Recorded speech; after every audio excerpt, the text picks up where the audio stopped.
My name is Michael Levy. I'm a principal architect at SpeechCycle Inc. from New York City. We're a software as a service company, and we provide voice automation solutions for customers that want to automate call center operations and automate very complex troubleshooting or technical support calls for their customers.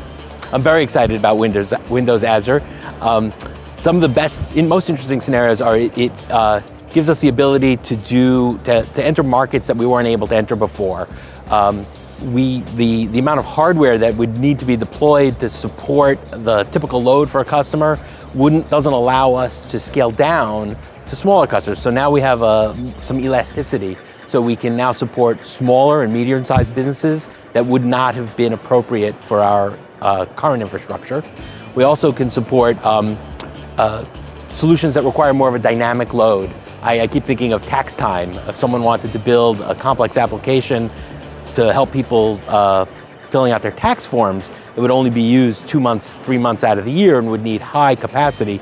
Our current solution, we haven't had that type of elasticity, and with Azure we will.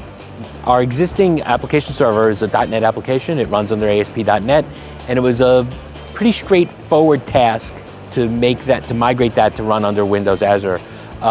We first had to learn a bit about the cloud platform and figure out an approach for how we would make the changes.